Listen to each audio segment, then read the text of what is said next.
Thank you, Mr. Speaker. Mr. Speaker, ladies and gentlemen of the House, I appreciate the comments of my friend, wherever he went, from the gentleman from Colonial Heights, and I appreciate that he's picked up the mantle of putting charts on the House floor. I think it is interesting that he used Governor McAuliffe's statements, and I thought it might be appropriate to put those in a little context. If the body might remember, that letter was written at a time when the House Republicans in Congress were threatening to shut down the government over the budget issue and the debt ceiling. And I think that didn't work out too well for the House Republicans in the House, and I think a lot of folks thought that it just wasn't appropriate to use that as a tool to keep the budget from being enacted. And I think it was perfectly appropriate for him to write that letter at that time. He's been perfectly consistent about that. I think it also would be important to note that a lot of other Republican governors have weighed in on the issues of Medicaid expansion. And I just want to read to you a couple of things that they have said over time, because I think that it's important.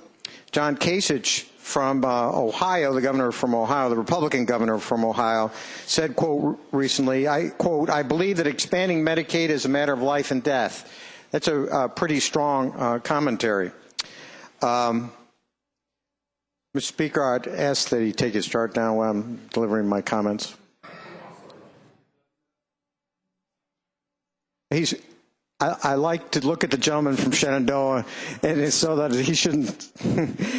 Okay, Mr. Speaker, if you look at some of the additional statements that have been written by other Republican governors, and for those who want to read them, my chart for the day is this one, and this one comes from the Times-Dispatch, which is an advertisement from the Health Care for All Virginians Coalition, which is a group of over 100 organizations from around the Commonwealth who've weighed in on Medicaid expansion.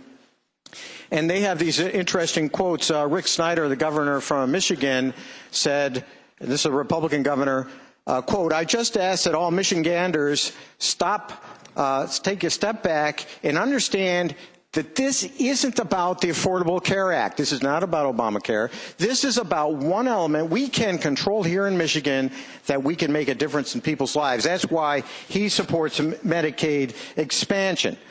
Mr. Speaker, ladies and gentlemen of the House, from the very beginning of this debate, it's very clear that a number of folks on that side of the aisle have been just saying no to basically everything, and even saying no after we say yes.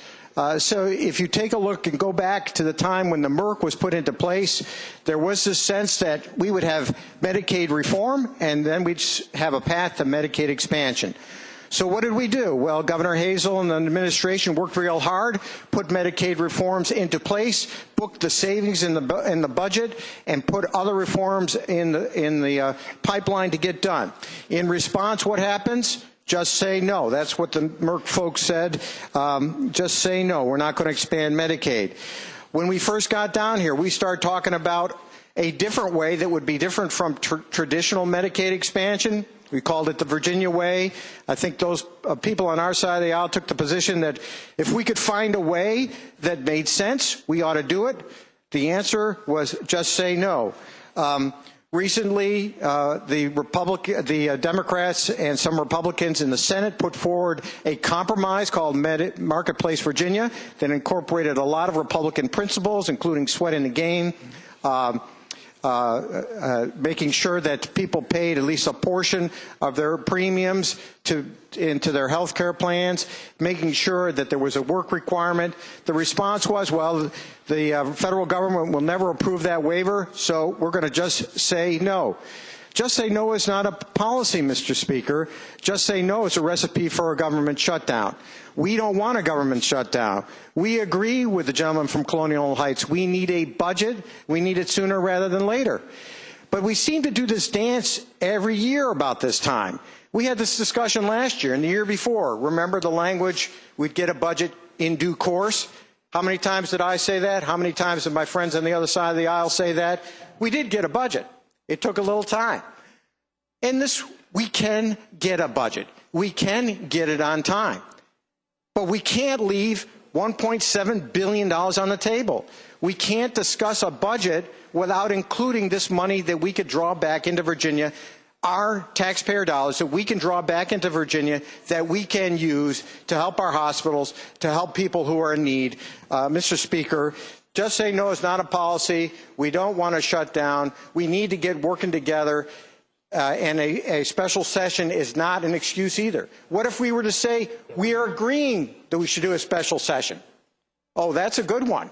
And then we're going to just say no again? If you can assure us that a special session will be to work out the details of Medicaid expansion, great. Well, let's do that. But we don't have any assurances about that. So let's move forward. Let's get a budget. Let's incorporate it in the marketplace or some other plan that you all propose. We'd like to hear the proposals. Get it done. Get the budget out of here and let us go home. Thank you.